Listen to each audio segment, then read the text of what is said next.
Dans cette édition, les évêques de l'Église anglicane de Madagascar ont présenté aujourd'hui au président de la République en traduit leur vœu du nouvel an. Les employés de la SASM ou Société agricole sucrière malagasy réclament leurs 18 mois de salaire non réglés jusqu'à ce jour. Et à la une de l'actualité internationale, le Mali a fermé ses frontières terrestres avec les pays de la CEDEAO après l'annonce des sanctions. Les conséquences se font déjà sentir en Côte d'Ivoire.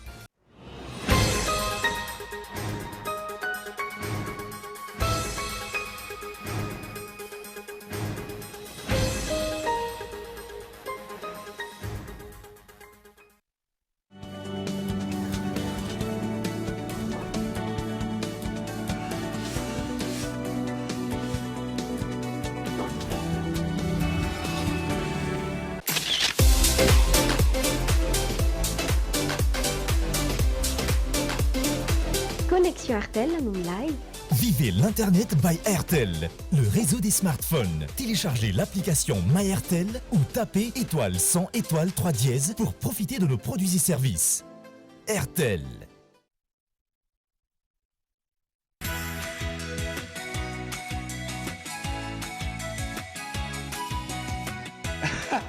Connexion RTL, laisse nous mlaya. Vivez l'Internet by RTL, le réseau des smartphones. Téléchargez l'application MyRTL ou tapez étoile 100 étoile 3 dièse pour profiter de nos produits et services. RTL. Gagner la CAN, ça ne s'explique pas. On peut se raconter des histoires, se prendre pour des pharaons, se sentir fort, invincible même, à tort ou à raison. Panthère, aigle, éléphant, indomptable ou pas, tout le monde vient ici pour sacrer son roi. On pourrait en parler pendant des heures. Mais gagner la CAN, ça ne s'explique pas. Ça se vit.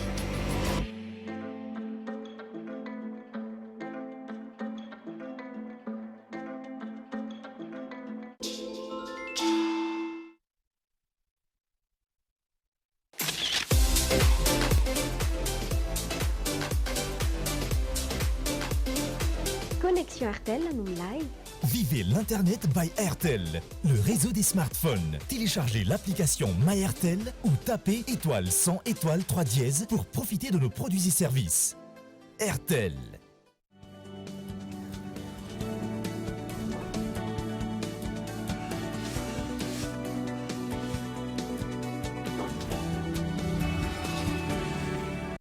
Mesdames et messieurs, bonsoir et bienvenue dans cette nouvelle édition du journal télévisé sur Col TV.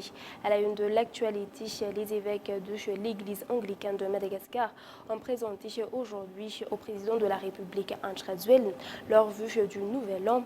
À la tête du groupe, le président de l'Église anglicane de Madagascar, Monseigneur Samuel John Ranarvelu. L'Église a souligné sa disposition à assumer ses responsabilités en tant que témoin et prophète au sein de la société et de la nation. Les détails avec Gaëtan Ancheslav.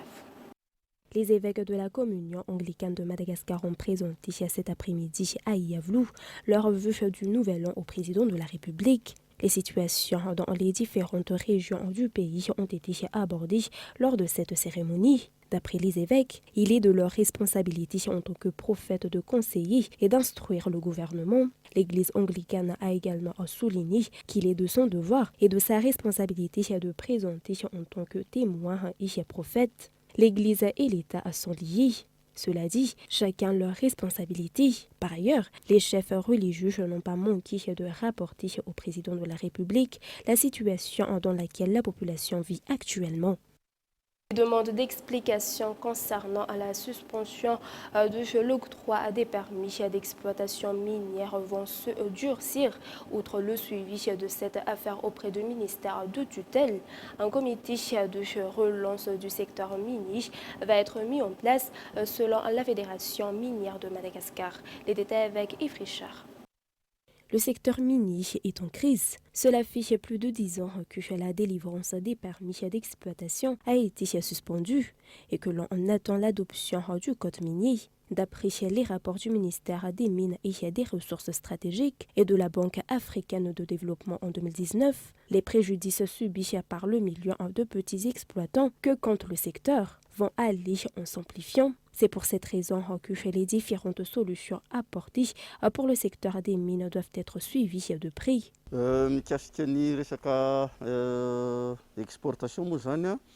La désignation d'un responsable des exportations est encore attendue. Concernant le gel des permis d'exploitation, nous allons nous acquérir de la situation auprès du ministère.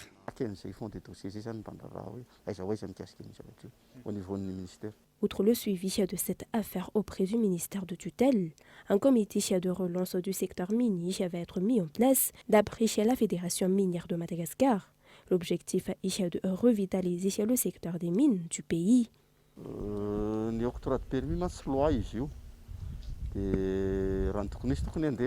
Le secteur minier contribue à 30% au PIB du pays. Étant donné la situation actuelle où l'on enregistre un taux de croissance économique en dessous de 0%, les mines représentent une excellente solution pour relancer l'économie.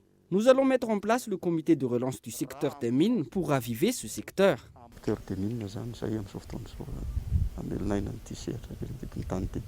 Plusieurs autres points importants ont été abordés lors de la rencontre entre les représentants des opérateurs du secteur minier et les responsables du ministère, notamment l'exploitation de pierres fines ou encore la détermination des valeurs de référence.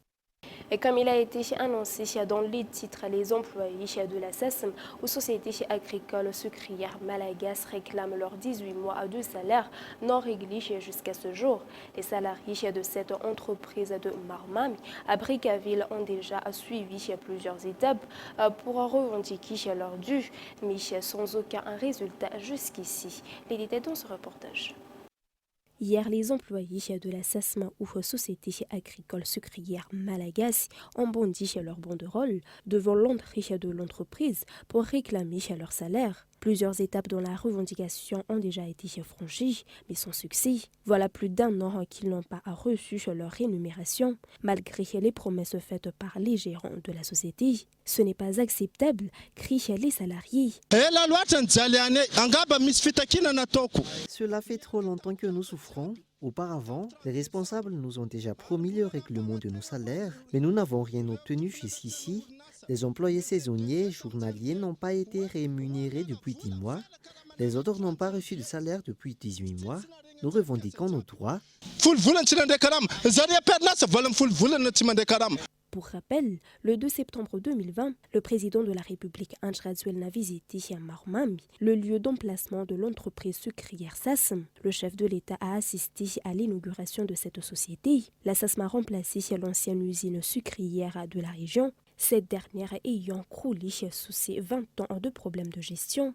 Certains employés de la Sirama ont été appelés à rejoindre la SASM. Étant donné leurs expériences dans le domaine, les employés anciens de la société considèrent la situation actuelle comme un manque de respect. Les droits des salariés ne sont pas non plus respectés.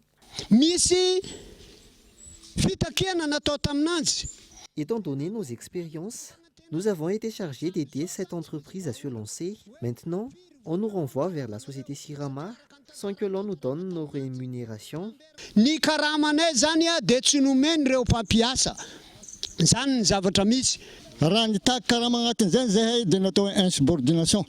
Nous étions accusés d'insubordination si nous avons revendiqué nos salaires. Pourtant, nous avons toujours respecté l'organisation mise en place durant ces 18 mois sans salaire. Nous ne pouvons plus supporter cette situation.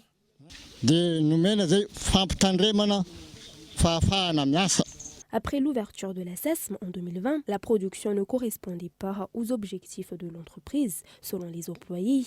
Les stratégies de production n'ont pas réussi à cause d'une mauvaise gestion. La production de sucre s'est arrêtée le 21 janvier 2021. Depuis, les problèmes de paiement de salaire, entre autres de la quarantaine des employés en CDI, n'ont cessé de s'aggraver. Depuis septembre 2021, la société s'est mise à la production d'alcool à bas degré, d'après les employés, afin de régler leur salaire. Les responsables de l'entreprise ont refusé de faire un commentaire sur cette situation.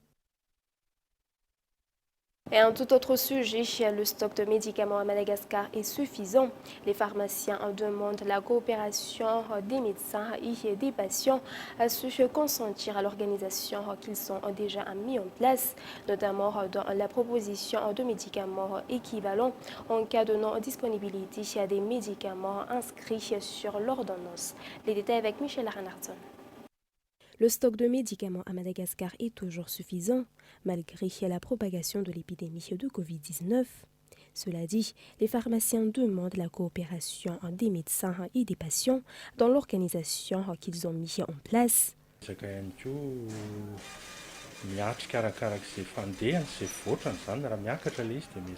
Il est possible que le pharmacien propose des alternatives si un médicament précis n'est pas disponible. Nous demandons ainsi la coopération des médecins et des patients dans ce genre de situation. Par ailleurs, afin de limiter les files d'attente, le nombre de pharmacies de garde dans plusieurs régions ont été augmentés. Pour rappel, depuis le début de l'année, l'État a instauré le tarif unique sur certains médicaments qui entrent dans le traitement du Covid. C'est le cas notamment de la vitamine C et du Manépé6. Et toujours au sujet de la santé, les diabétiques sont plus enclins à se faire vacciner contre le Covid-19, d'après notre enquête d'aujourd'hui auprès de l'Amadia. Les raisons, les rumeurs et le manque d'informations nous expliquent-on. Notamment, le nombre de diabétiques malades du Covid-19 ne cesse d'augmenter. Les détails. L'Amadia traite en ce moment environ 30 000 diabétiques. Selon les statistiques, seulement 2 000 d'entre eux se sont déjà fait vacciner contre le Covid.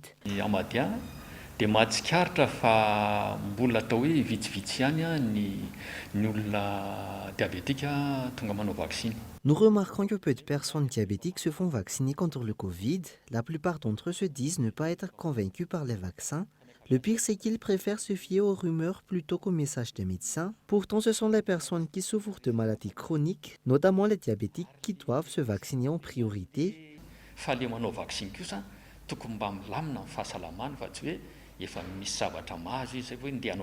De plus en plus de personnes diabétiques qui suivent un traitement à l'Amadia présentent des symptômes du Covid, des symptômes très variés, étant donné les perturbations liées au diabète.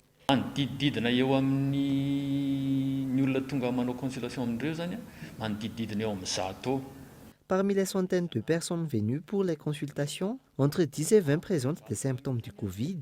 En général, les signes ne sont plus vraiment les mêmes que ceux du début de l'épidémie. Les malades souffrent notamment de nausées, de diarrhée et bien d'autres.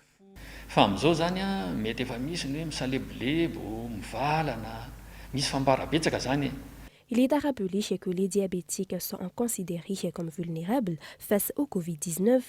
Le traitement du Covid sur les diabétiques est plus compliqué comparé aux personnes qui ne souffrent pas de cette maladie chronique. Passons maintenant aux actualités internationales. Le Mali a fermé ses frontières terrestres avec les pays de la CEDEAO après l'annonce des sanctions. Les conséquences se font déjà sentir en Côte d'Ivoire, première terre d'accueil de la diaspora malienne. De nombreux commerçants se trouvent bloqués avec leurs marchandises. Les détails sur les images de France 24.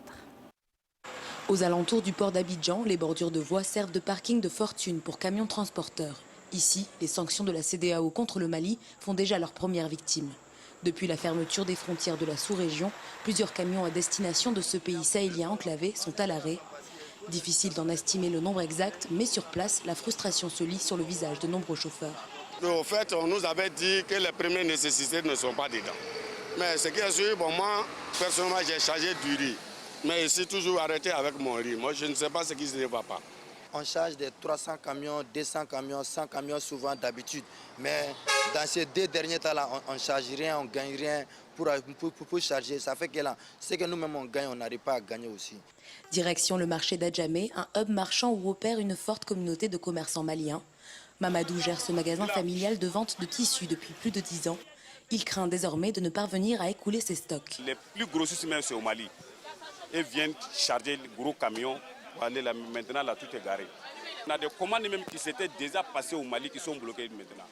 on ne peut pas les recevoir. On est obligé de vendre les clients qui sont dans les pays ici, une pièce, deux pièces. Sinon, normalement, nous, on ne fait pas de détail. On estime à plus de 3 millions le nombre de Maliens résidant en Côte d'Ivoire. Le pays côtier serait la première terre d'accueil de cette diaspora dans le monde. Une diaspora dont la productivité à l'étranger est essentielle pour le Mali, mais aussi pour la Côte d'Ivoire. La diaspora malienne, le transit est comme ça, c'est 150 milliards par an. Et ça, si la Côte d'Ivoire manque ça, ils ont manqué beaucoup de choses. Et le Mali aussi a manqué autant de plus que la Côte d'Ivoire.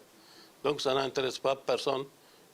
Le Haut Conseil des Maliens condamne par ailleurs une sanction injuste de la population malienne et appelle les dirigeants ouest-africains à revenir à la table des négociations. Et toujours dans l'actualité internationale, des centaines de milliers d'Indiens étaient rassemblés ce vendredi sur les berges de Grange à l'occasion d'une importante fête religieuse hindoue, malgré la forte recrudescence de la pandémie de Covid-19 en Inde depuis un mois. Toujours sur les images de France 24. Se baigner dans les eaux du Gange, c'est un rituel hindou. L'eau dite sacrée est censée laver les péchés des pèlerins et de leurs ancêtres. Particulièrement prisés des sadhus, sortes de moines couverts de cendres et coiffés de dreadlocks, ces bains expiatoires ont lieu durant l'un des festivals religieux les plus importants du pays, le Ganga Sagar Mela. L'événement avait été annulé en 2020 pour cause de pandémie. Cette année, près de 3 millions de fidèles sont attendus. Le gouvernement nous a donné quelques règles. Nous devons être vaccinés 2 fois. Si les gens viennent de l'extérieur de l'État, ils doivent en plus effectuer un test PCR. C'est un bon procédé car du coup, les personnes qui n'ont pas eu le Covid seront en sécurité. Rien d'obligatoire pour autant. Les autorités locales ont aussi recommandé de porter un double masque, de ne pas cracher dans le fleuve et de se réunir en petits groupes. Et justement, pour éviter qu'il y ait foule dans le Gange, de l'eau du fleuve est déversée par drone. Nous avons respecté la distanciation sociale, pas plus de 50 personnes par groupe. Les personnes se tenaient ici, l'eau bénite est arrivée, puis pareil avec le deuxième groupe. Un drone a également permis de désinfecter l'endroit. L'idée est d'éviter de nouvelles propagations massives. Au printemps dernier, c'est un autre festival religieux, le Kumbh Mela, qui avait contribué à diffuser le variant Delta. Tout le monde se souvient de ces images d'hôpitaux saturés et de crématoriums géants à ciel ouvert. Et avant de se quitter, rappelons les titres de ce journal. Les évêques de l'église anglicane de Madagascar ont présenté aujourd'hui au président de la République, André Rajoelina, leur vue du nouvel an. Les employés de l'ASASM ou Société agricole sucrière malagasy réclament leurs 18 mois de salaire non réglés jusqu'à ce jour. Le Mali a fermé ses frontières terrestres avec les pays de la CEDEAO après l'annonce des sanctions. Les conséquences se font déjà ressentir en Côte d'Ivoire. Et voilà, c'est la fin de cette édition version française. Merci à vous de l'avoir suivi jusqu'à la fin. Nous vous donnons rendez-vous à 20h pour la version malgache en compagnie d'Anne Lalena David. Restez avec nous.